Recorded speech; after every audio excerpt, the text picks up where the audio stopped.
We have one item today on land development code. Bryn? Good afternoon, Mayor and Council. Bryn Stotler with Community Development. I'm pleased to be with you today to talk about some land development code updates that we have begun to work on, and also just to provide some basic information about our zoning code and the type of code that it is and how it lines up with other codes. So as a part of this presentation, you're going to be hearing from all of our planning staff, including two up-and-coming young professional planners who are working with us. Ms. Kaylee Nunez will be presenting to you. She is a master's certificate student at NAU in the planning program. And also Ms. Kimberly Blanco will be presenting to you, who is a senior, correct? Senior at Cal State Northridge in their urban planning program. Kimberly has been with us as an intern for the entire year of COVID, and then we picked her up as a bit more of a permanent employee just recently, and we're very pleased to have her with us. So I wanted to start with a little bit of zoning terminology, and really just to acclimate council and the public with our type of zoning. Our type of zoning is pretty much known as the most common type of zoning, and it has a funny name. It's called Euclidean zoning. It comes from a Supreme Court case. There was a village by the name of Euclid that was involved in a Supreme Court case that eventually determined that zoning powers in a municipality are police powers. So it really solidified zoning's role in determining how communities develop. Now, we have been really referring to our zoning as inclusive. And we do that because it's actually a cumulative type of zoning. And I'm going to suggest that maybe we think about not using the term inclusive, because it actually is very similar to another zoning term called inclusionary zoning, which is a different conversation, a different topic for a different day. We don't want to have those two terms necessarily mixed up. So I would encourage us to use the term cumulative for our zoning. It really is the most accurate. And the way that it works is really in the form of a pyramid. The districts range from districts having the least number of uses, which are usually the most restrictive, single-family zoning, to the most number of uses. And the least restrictive is usually heavy commercial or industrial. So most Euclidean or cumulative zoning includes one of the following, or a combination of the following. Prohibitive, which means that districts each have a specific list of uses that are prohibited. All other uses not listed are permitted. Permissive, which means districts each have a list of uses that are permitted. All uses not listed are prohibited. And blended, where you have a combination of some permissive approaches but with mechanisms to allow for some incompatible or less specified uses based upon their similarity with other uses that are nearby. And that's really what Prescott zoning is. We have a combination of prohibitive and permissive approaches within our zoning, and it's cumulative to allow uses to build within districts. And this kind of represents that. You can see that the pyramid can really be in either direction. Single-family residential representing the most restrictive. Multifamily residential allows multifamily projects and single-family zoning. Neighborhood commercial tends to be a transitional type of commercial that is somewhat integrated into the residential landscape as well. One of the streets I think of when I think of that type of zoning is the street that Rustic Pies sits on, that runs along the side of Fry's.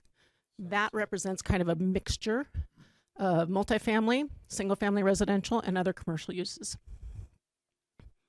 And then you have the more intense commercials, general commercial and regional commercial. General commercial is really like our neighborhood services that are expanded to strip malls along with grocery stores and so forth. Regional commercial, think more of the mall and big box stores. The only one that's not really represented in the graphic is industrial. And the reason for that is that our industrial zoning is not cumulative. It actually doesn't allow any housing, but it does allow all manner of commercial uses, including light industrial and heavy industrial. So conventional actually isn't the same as cumulative or pyramidal. Conventional zoning is where the districts have absolutely no overlap. Residential zoning does not allow commercial uses. Commercial zoning does not allow residential uses. You may find the same prohibitive, permissive, or blended approaches, however, within conventional zoning. This graphic depicts really the approach with conventional zoning, where you don't have that overlap, you don't build upon district, and you have each individual use or set of uses specifically ascribed to that area, with no other uses involved. Other types of zoning. Performance zoning, of which form-based codes are a subtype. This is interesting because the uses of property are only really broadly addressed. The focus is on the size, the scale, the function of buildings, how they relate to one another in the landscape. So really you could express this as a bit more of an aesthetic approach. And it's less about the compatibility of uses, as long as those buildings and their architecture and their form, scale, and massing relate to one another complementary. And it is more about the impact of a use than the actual use itself. So it's an interesting, more theoretical way of addressing zoning. And this picture just sort of depicts what form-based code might look like on a city street, where buildings and massing and size and scale all have sort of complementary relationships. And now I'm going to turn it over to Planning Manager George Worley for more information. Thank you, Brandon. So just a couple of things that commonly come up, and you hear this very often from your legal department, relating to Proposition 207.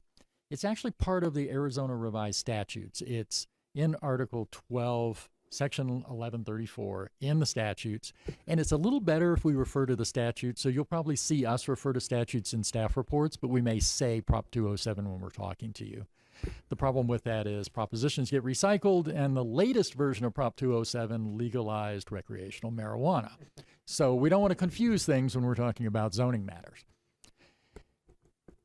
The situation with the state law is that based on a presumption of property ownership rights in the state of Arizona being of very high regard, that any diminution, any reduction in the value of property through a land use decision potentially could require the city to offset the value change in the land.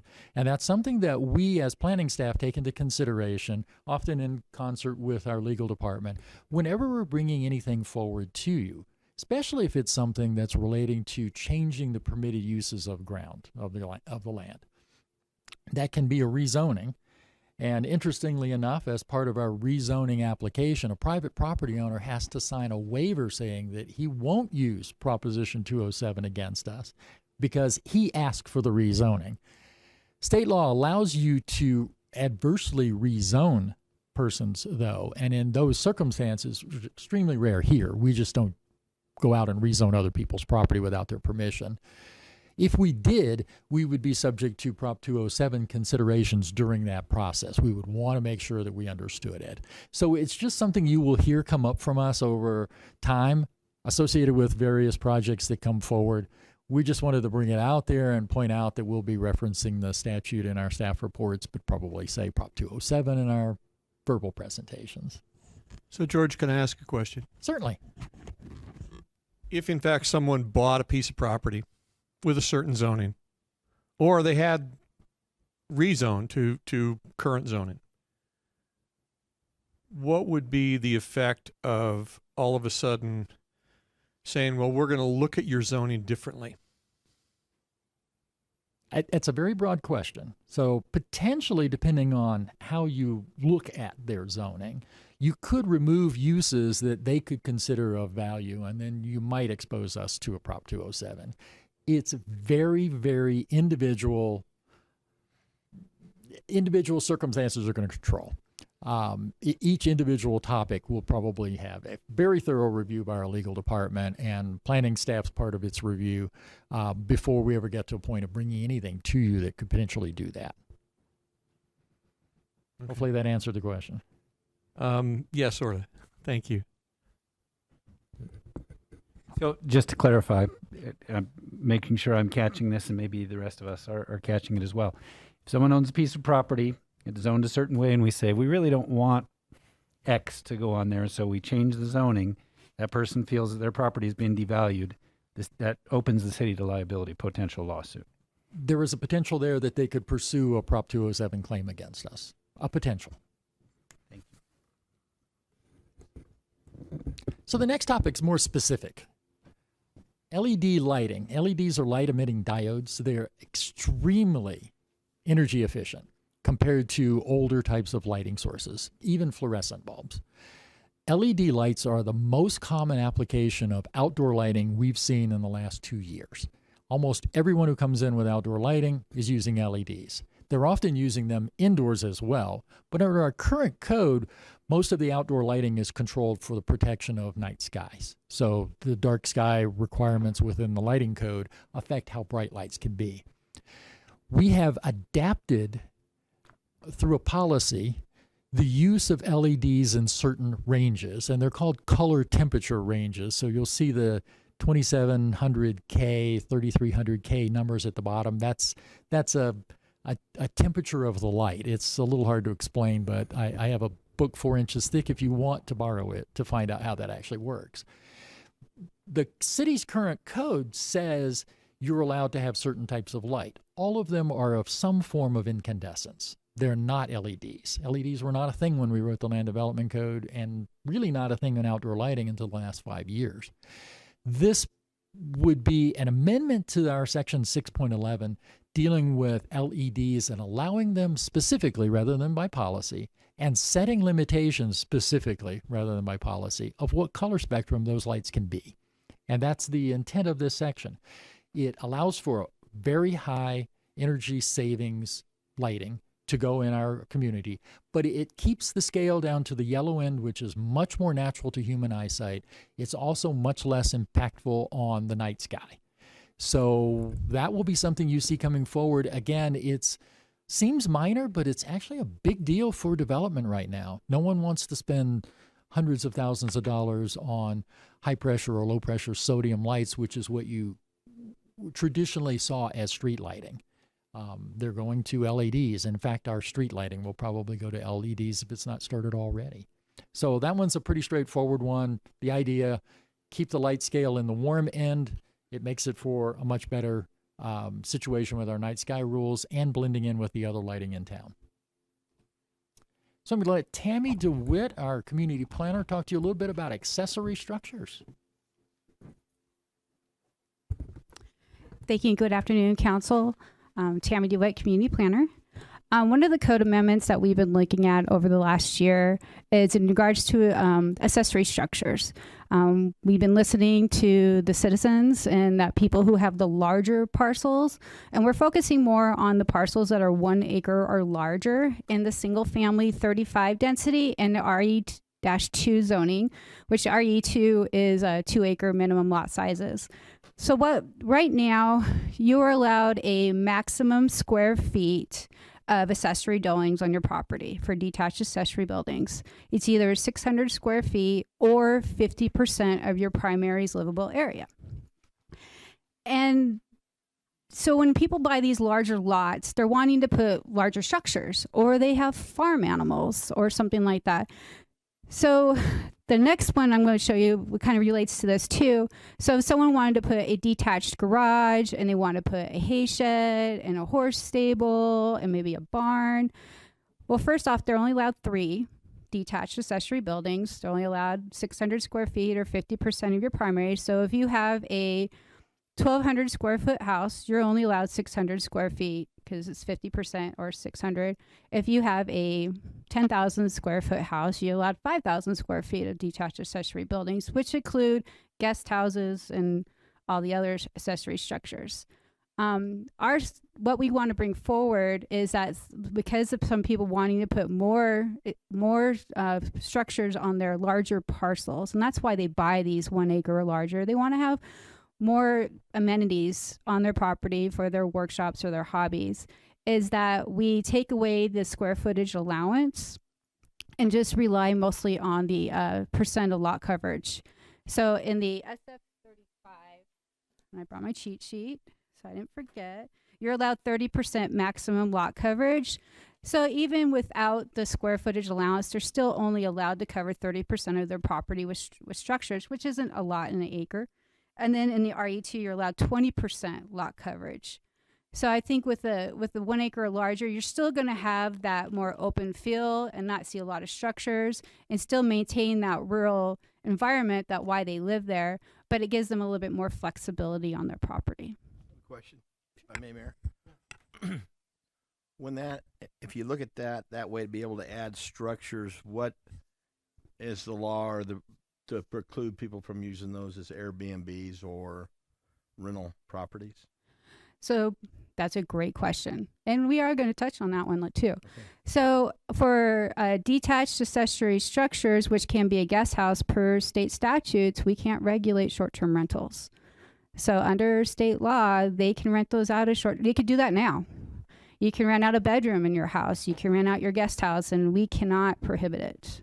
Well, there's just a lot of clamor out there about the fact that there's not reasonable rentals around because we have so many people that are getting involved in long-term stay rentals. Yes. And short-term stay rentals at their homes and places. So I just wondered if that was going to be addressed at some point beyond state law.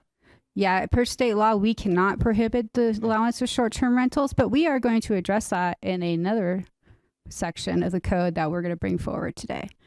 You're welcome. That was a great. Any other questions about accessory structures? Okay. So in relation to that, we also have a gross floor area definition, which relates to detached accessory structures. So when we look at the square footage allowance for detached accessory structures, the way the definition of gross floor area, because that's how we define it, the total gross floor area of all the structures, the way the code is currently written in this definition, it does not include garages and areas for parking vehicles. So if someone wants to put a detached garage, like we saw here, they wanted to build that square footage does not count currently under that 600 square feet or 50% of your primary livable area. But they are still limited to 3 detached accessory structures. So to kind of clean this up, to make sure that it actually is the gross floor area of all the structures, we want to take away the language in there that includes that says it does not include the garages and areas for parking vehicles, to kind of clean up the code. So instead of being the net floor area, which is what this kind of creates the definition, it's actually the gross floor area. So that's kind of clean up the code that we've found over the last year and a half of looking at these things. Did that make sense? Okay. Any questions about that? Nope. No. Yeah, Tammy, how often has this been brought forward as a problem?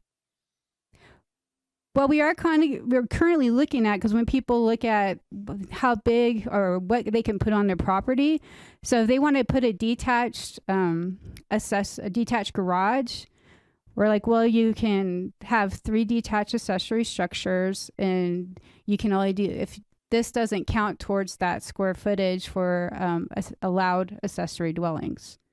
So they're only allowed 3, and then they can't exceed their lot coverage allowance. Well, your statement. And it is very common that we look at this all the time.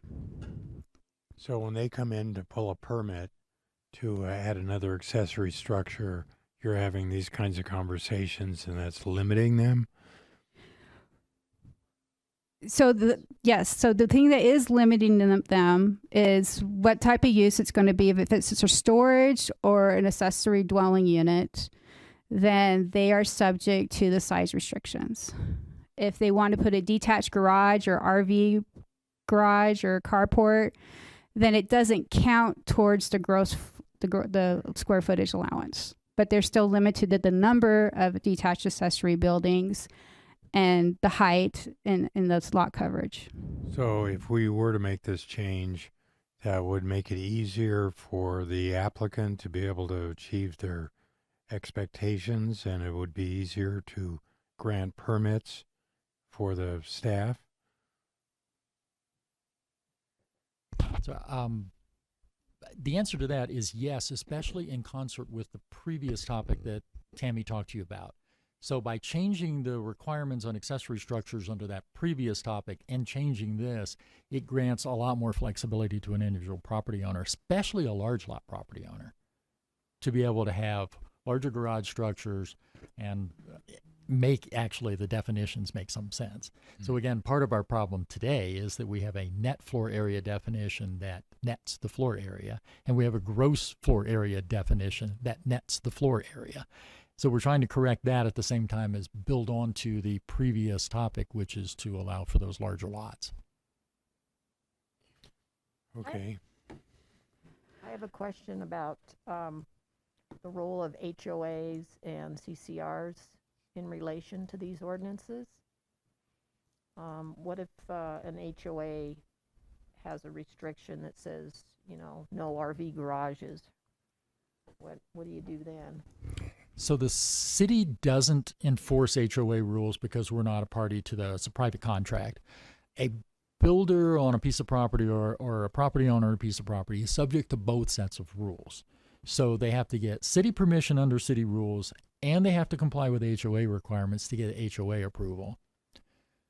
Because we're not a party to the HOA and the CCRs, we couldn't withhold a permit that meets city rules, even if it violates the CC&Rs, but they're subject to a separate set of regulations under the CCRs. Alrighty, thank you. Hey, George. So, under the current situation, can you build an outbuilding before you build the primary house? And I think the answer is no. No, under either the current rules or under the proposed. So both would still require principal building first. So the principal use of the land is residential in most residential zones. You couldn't do a detached garage with a living space first. If you do the living space in it, then it could potentially be considered a principal building, and you could build a house later that's larger, but you have to meet all of the requirements for a house with that first building, even if it's in combination with something else. Yeah, I've known folks who ran into issues with that, and it seems kind of a logical way to go sometimes is to build an outbuilding with a living space while they're building the primary home. And I know of at least 3 that were successfully accomplished. Yeah. They build a building in a place that could be the accessory building later and reserve space for a principal building, and then build it a couple of years later. Yep, good, thank you. The only thing they take into consideration is the size requirement. So if they build that detached structure first, then their primary house has to meet the size requirements to still allow for that. Yep. Yeah. Fair. So, Tammy, is one of the reasons you're doing this too is so that it can be easily explainable to the applicant? Yes, definitely. Yeah, it's been very confusing trying to explain this.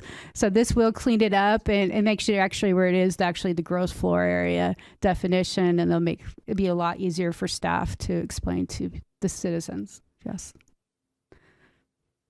Okay. So next we'll bring Kaylee up.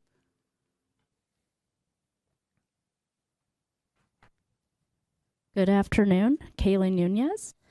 So I'm going to be talking to you about ADUs, accessory dwelling units, and it's an interchangeable term with granny flats, mother-in-law units, guest quarters. So ADUs are an option we have to provide expedited relief to Prescott's long-term rental shortage. And I know Councilman Blair had mentioned that. So currently our code reads LDC section 2.5.6 prohibits you from renting guest quarters separately in residential districts. So long-term rentals are not allowed in any residential district. Now, state legislation passed back in 2017 barred us from prohibiting short-term rentals. That's what Tammy talked about. So right now we have to allow Airbnbs, and a short-term rental is classified as a stay of 30 days or less. So essentially the ceiling for prohibiting rentals in residential areas has already been broken. It makes sense to offer the long-term option. It's a low cost or relatively low cost solution to adding more rental units onto the market. ADUs also don't alter the neighborhood character significantly, as they just look like an addition. And up there on that picture, you can see there's several different options. You have detached and attached. Obviously, we're not going to see a lot of basement ADUs around here because there's not a lot of basements. But also another really good characteristic of ADUs is its infill development. It's not going out more. So you're utilizing existing space to create more housing.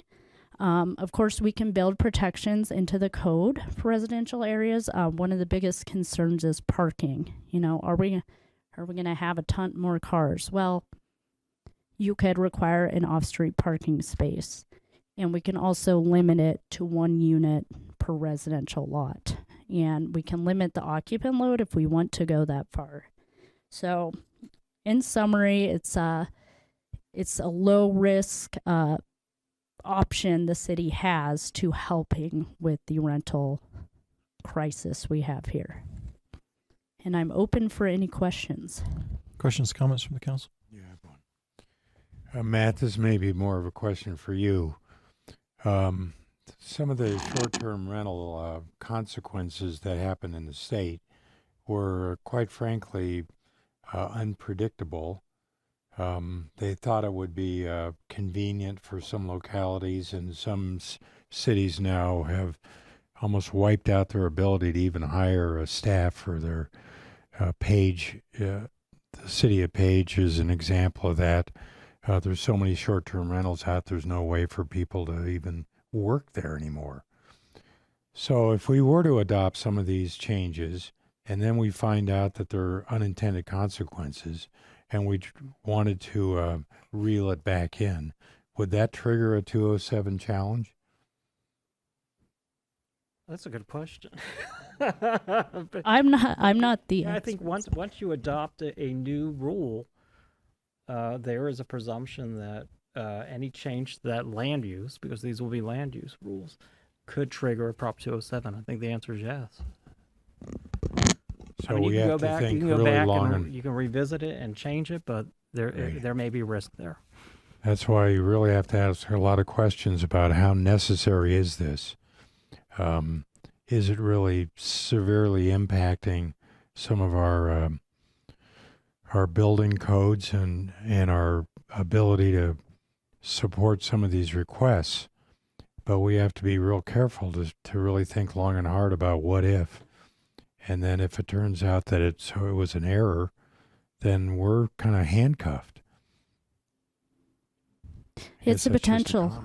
Yeah, and that's why the protections, I brought up that point to where we can carefully consider, okay, what are some of, what could be consequences of this. But really this ADUs have really gotten a lot of traction in the past decade in a lot of cities. A lot of cities are turning towards them. They're actually developing programs that incentivize them. Right? I mean, we're not there yet. It's more about talking about allowing this as long-term for right now. So, yes. I have a question, Kaylee. What about something like this in the downtown area, in a commercial area? Would this be applicable if somebody wanted to live above their store or above a business? That would be a different section of the code, because this really just involves a section that pertains to residential districts, unless I'm mistaken. Go ahead, George. That was a good answer. Most of our residential districts are limited to residential uses, but the commercial districts, as Bryn talked about earlier, with the pyramid approach, cumulative approach to zoning, allow other uses in less intense districts. Our downtown business district and all of our commercial districts allow residential uses by right already.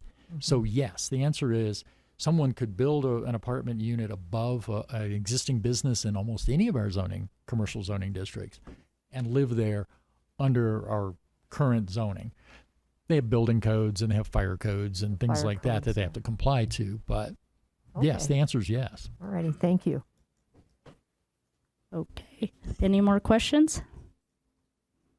Thank you. Oh. Thank you, Kaylee. So next up is Kimberly. So, sorry, I just did that, didn't I? Good afternoon. My name is Kimberly Blanco. I'm a permit technician with the planning department. I am here to present the proposed removal requirement for a conditional use permit in the downtown business, business general, and business regional for tattoo parlors and pawn shops.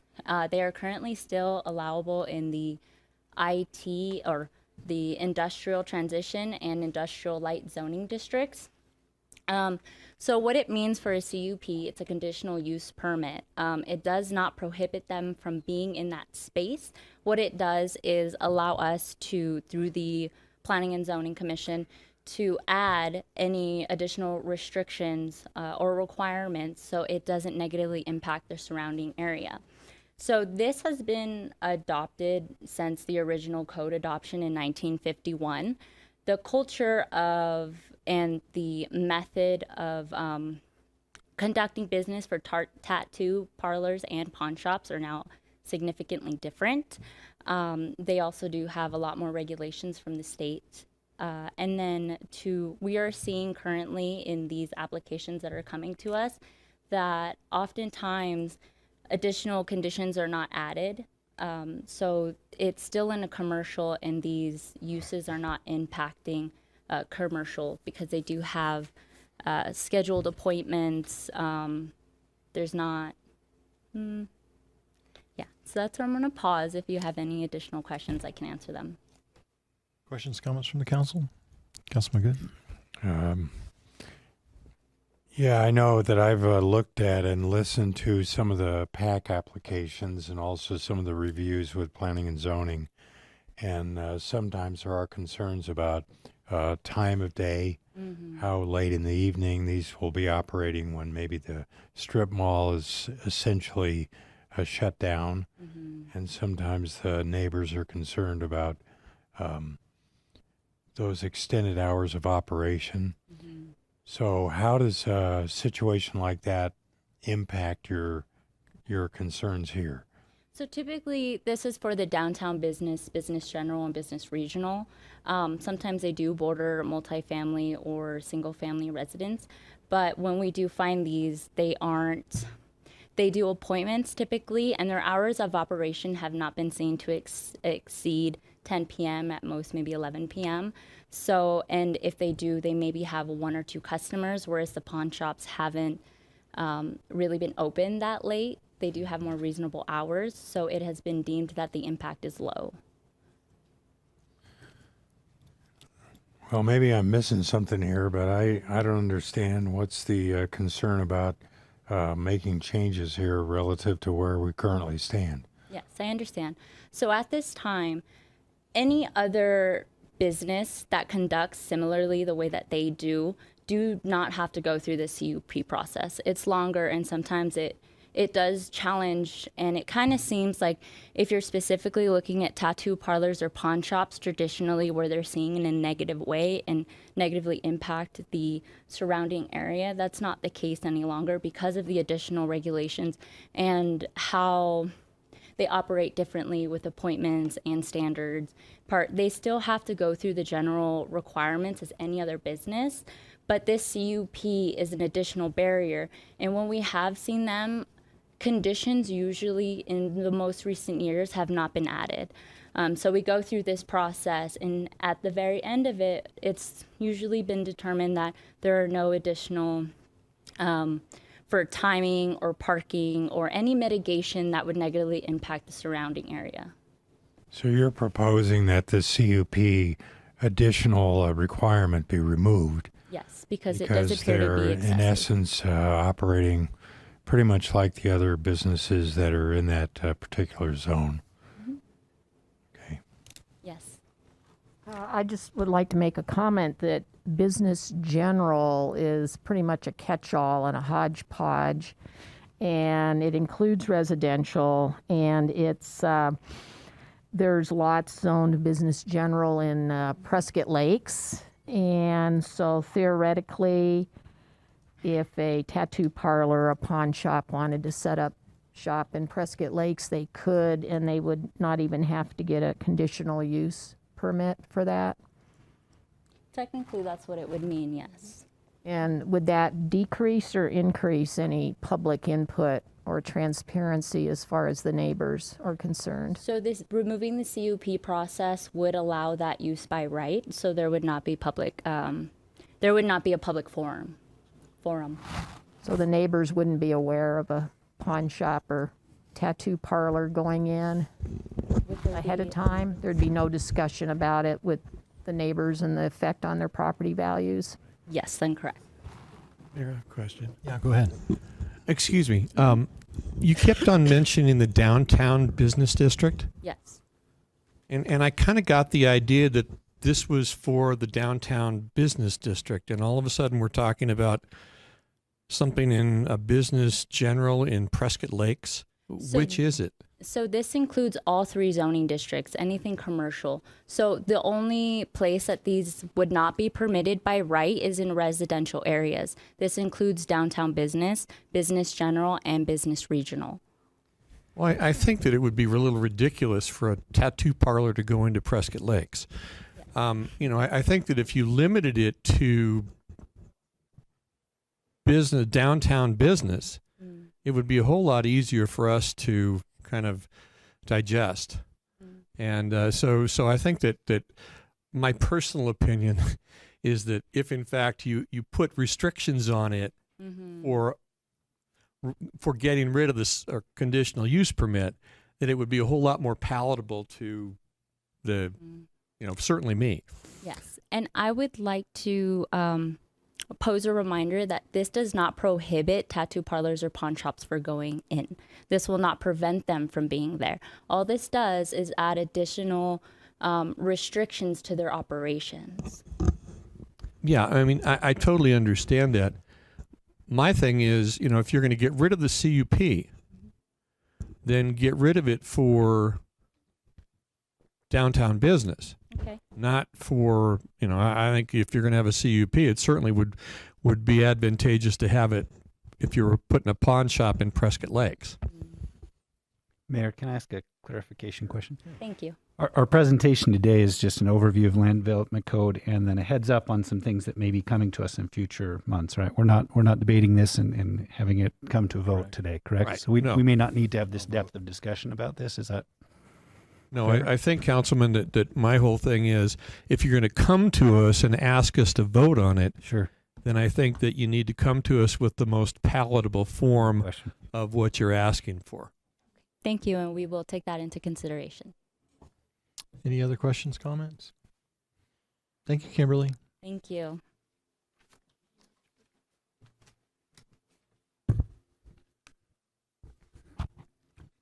So to help Councilman Shishka, this one is just the downtown business district. Nice.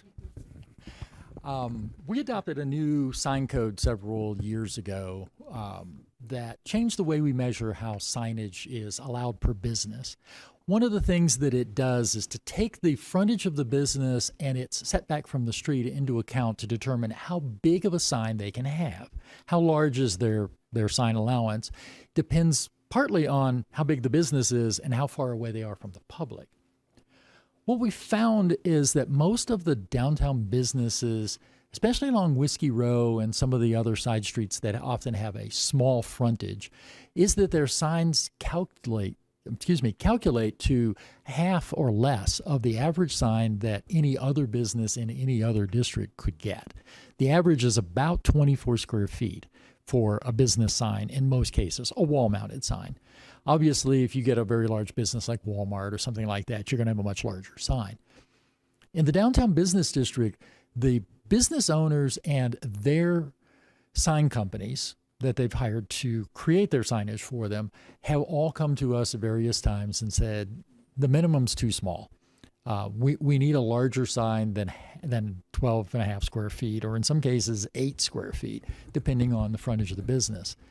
So this proposal would relook at a minimum square footage that would be allowed to any business, regardless of size, and then allow for the calculation based on the business frontage and its separation from the street for larger signs than that if they qualify. What it does is it creates, hate to overuse a term, a safety net that allows a business to know they're going to get at least this amount of sign. Now, we haven't determined what that number is yet. Again, this is early, just to give you an idea of what's in process.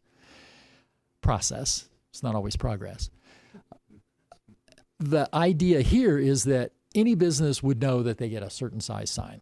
They can plan for that in advance. They know what it is. They don't have to worry about dealing with the fact that their 15-foot frontage on Whiskey Row only gets them a 7-square-foot sign. So it's an option that we're looking at to provide some better signage for some of those smaller businesses, to give them a little bit more of a equality with the other businesses nearby.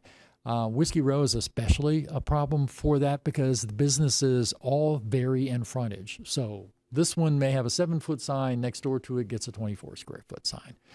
We're working out details. We've been in conversation. I've spoken to both of the local sign companies about this, both of the Prescott-based sign companies about this.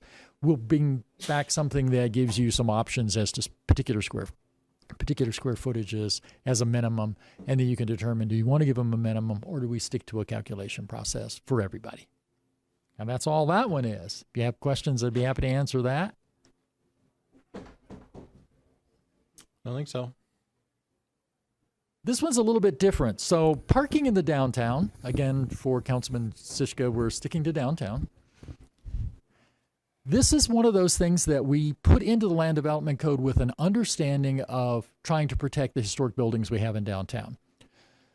Any business that's generally retail or hospitality related in the downtown business district, the green on the map, is not required to provide on-site parking. You're allowed to use the parking garage and street parking to account for your parking. The reason we did it was to not encourage a business that already exists in a building that fills up the lot, which many of the downtown businesses do, to have to look for another building to tear down to create a parking lot. We don't want more parking lots where we have historic buildings. We want to encourage more use of those historic buildings. Currently, that limitation doesn't apply to, or that flexibility doesn't apply to office type uses or residential type uses.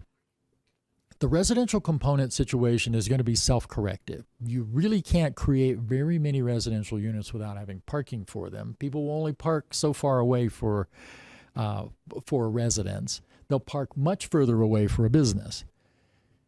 In the downtown business district, we're proposing to remove all of the parking requirements for all of the uses, rather than just those that are retail or hospitality related.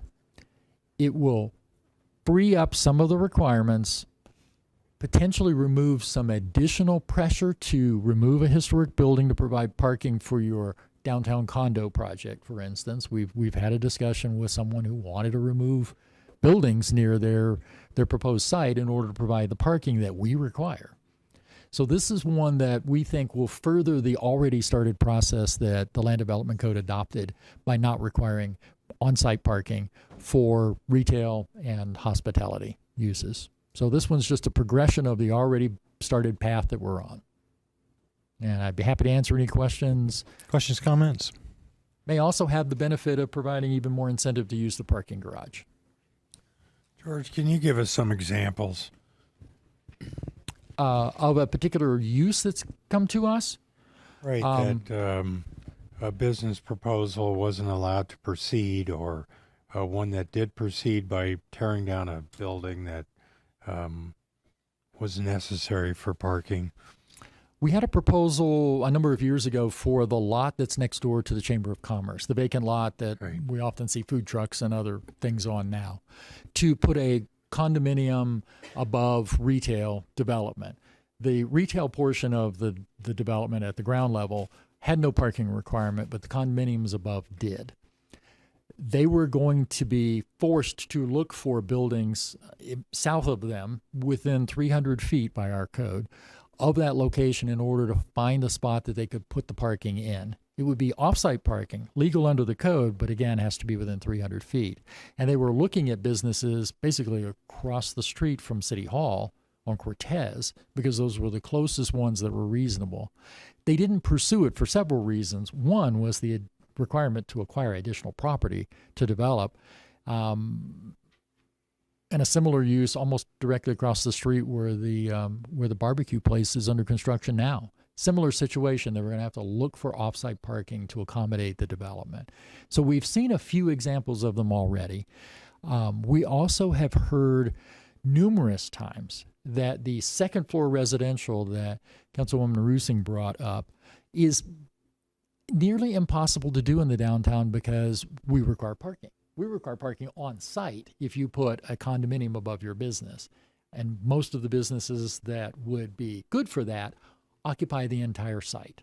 So there's no place on site to put that parking. They have to look elsewhere. Prescott Athletic Club. A perfect example. Yeah. They have enough parking in the rear of that building for about 4 cars. Yeah, and they've been trying, I think numerous owners have tried to put something together there, and they just haven't been able to. We've had a condominium plat that came through, but they couldn't make it work with the actual development of the site. So we hope this will help encourage someone to move forward with some of those projects. A good project like that could be a way to kick the door open and have more follow. And more residential in the immediate downtown is good for the businesses in the downtown. And I'll turn it back to Bren. Thank you, George. Well, Council, this is just kind of an amalgam of different things that we work on as we put these pieces of the code into practice. Sometimes we realize that the approach is not practical, especially when businesses are involved. And almost all land development codes across municipalities and even counties are a quilt that's made of all the codes of past municipalities and counties. So we don't always end up with a brand new fresh code. We work with the code that we have adopted. It's important that we stay in that lane. The decisions in our land development code are representations of decisions of past councils, and those are important decisions. We take them seriously, just like we take the decisions that you all make seriously. So when we start seeing issues with putting certain parts of the code into practice and we have little hiccups, that's when we start looking at the code to see, is this really the most practical approach for that type of situation? So that's kind of the hodgepodge that you've seen today, different little things that we've been working on. Some of them are more housekeeping related, just to tighten up the code. Others are more of a philosophical discussion about the direction of our code. And we realize that that's a bigger picture conversation that we will continue. In addition to that, I think you all know that we have a community adopted general plan, voter adopted general plan. The last update was in 2015. Statute requires that we update at least every 10 years. So we will be convening a community committee to start talking about the general plan update probably in first or second quarter of next year. And it is a long process. It usually takes about a year to get the plan reviewed and updated. And of course, we look for new land use trends, and maybe there's something that we haven't addressed in our general plan that we should be. So we'll be talking about that in coming meetings as well. Bryn, can I ask you a question? Sure.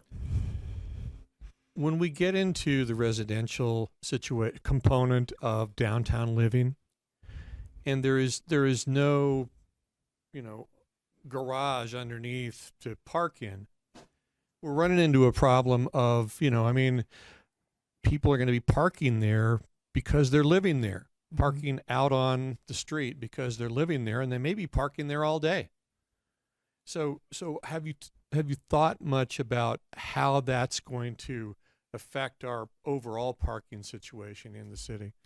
I think the parking situation in the downtown business district in particular is a bigger picture conversation that we as a city should be having. The notion that a residential user in the downtown area is displacing business customers is only true if you have truly not enough parking. What we need to do is make parking plentiful, and I think that we've seen the use of the garage really improve, especially over the last 2 summers, I would say. Just every once in a while I go cruising through there, and there are many, many more people using the garage than there were previously. But I think what's important to strike that balance between business owners and residential uses in the downtown, which we'd very much like to see, is just to encourage and reassure everybody that there is plenty of parking. We just need to, recognize that we're in a very walkable city, and we should take the opportunity to park a block away from where we're going once in a while. As long as it's being considered as something that's totally new, then yeah, we realize it's a conversation that many people are interested in. There are many stakeholders, and we'll continue the dialogue. Okay, thank you. Thanks, Mayor. Any other questions? Anything else for Bren? I'd just like to say thank you for starting the conversation about our ordinances. We need to work together and problem solve and involve the community and get their public input. Sometimes I feel like we're applying 1970s era ordinances to today's 2021 growth and development. So sometimes we could be like 50 years out of date, and there's many loopholes now that are in these archaic ordinances that are outdated, and we just need to take a look at them. And I just feel that our goal should be to increase the property values for our residential and commercial property owners. And if we work on that, and we should also try to decrease the conflicts that can happen by updating these ordinances. And one comment I'd like to make about Prop 207, the private property rights, is when we talk about it, we seem to apply it to the developer's side of his rights, but we don't look at the impact of it might have on the single-family homeowners. So I think maybe, we need to look at both sides of the consequences of some of these developments and look at everybody's decrease or increase in valuations. So thank you. Thank you, Councilmember Rusing. Appreciate those comments, and we intend to do just that and continue to receive our direction from the council on the things that you'd like to hear about with regard to land development code. So thank you. Thanks, Bren. This meeting is adjourned. We will reconvene at 3:07.